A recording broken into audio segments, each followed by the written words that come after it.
Assalamualaikum warahmatullahi wabarakatuh. Ya'juj dan Ma'juj yang disebut dalam tanda kiamat. Siapakah mereka? Kemunculan Ya'juj dan Ma'juj disebut-sebut sebagai salah satu tanda-tanda datangnya hari kiamat, terutama datangnya kiamat kubro atau kiamat besar. Melalui surat Al-Kahfi ayat 94, Allah menyebut kaum ini sebagai kaum yang membawa kerusakan di muka bumi. Allah Subhanahu wa Ta'ala berfirman, yang artinya mereka berkata, "Wahai Zulkarnain, sungguh Ya'juj dan Ma'juj itu makhluk yang berbuat kerusakan di bumi. Maka bolehkah kami membayarmu imbalan agar engkau membuatkan dinding penghalang antara kami dan mereka?" Lalu, siapakah sebenarnya mereka? Ciri-ciri Ya'juj dan Ma'juj dalam ajaran Islam. Ya'juj dan Ma'juj adalah manusia keturunan Nabi Adam alaihissalam yang tidak jauh berbeda dengan manusia sekarang. Namun, yang membedakan yakni sifat jahat, serakah, suka menghasut, kejam, dan licik yang dimiliki kaum Ya'juj dan Ma'juj. Bahkan disebutkan dalam sabda Rasulullah SAW bahwa mereka termasuk dalam barisan pasukan penghuni neraka. Rasulullah SAW bersabda, Allah Subhanahu wa Ta'ala berfirman kepada Nabi Adam, "Keluarkan pasukan penghuni neraka." Maka Nabi Adam bertanya, "Apa itu pasukan penghuni neraka?" Allah Subhanahu wa Ta'ala berfirman, "Mereka dari setiap 1000 orang 999 orang." Kemudian para sahabat bertanya, "Siapa yang satu ini, wahai Rasulullah?" Aku menjawab, "Bergembiralah, sesungguhnya penghuni neraka itu dari kalian satu, dan dari Ya'juj dan Ma'juj 1000. Hadis riwayat Bukhari. Kemunculan mereka memang berperan untuk menciptakan kekacauan dan kerusakan dengan takdir yang telah ditetapkan oleh Allah Subhanahu wa Ta'ala. Hal tersebut sudah menjadi ciri khas mereka yang bahkan tidak lagi memiliki waktu untuk beribadah. Mereka digambarkan sebagai kaum yang menghabiskan waktunya untuk mengumpulkan kekayaan, merusak sumber daya alam, tidak pandai bersosialisasi, dan tidak pintar dalam ilmu pengetahuan. Ketika melewati danau, airnya akan diminum hingga habis. Ketika bertemu manusia, ia akan membunuhnya.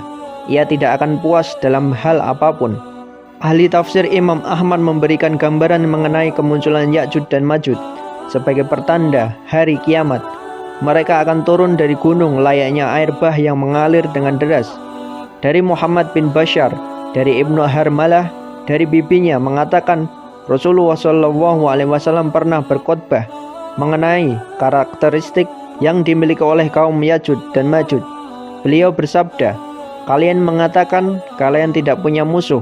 Kalian tetap akan melawan musuh kalian sehingga keluar Ya'juj dan Ma'juj yang bermuka lebar, bermata sipit, bersosok atau berkulit kuning, akan turun dari setiap perbukitan. Seakan wajah mereka rata sebagai permukaan palu." Hadis riwayat Ahmad. Asal-usul Ya'juj dan Ma'juj dikisahkan dari sejumlah dalil. Kaum ini sudah ada sebelum masa Rasulullah SAW. Menjelang wafatnya Nabi Nuh alaihissalam, seluruh anaknya dipanggil oleh Nabi Sulaiman alaihissalam. Namun, dua anaknya yang bernama Ham dan Yafid tidak memenuhi panggilan tersebut.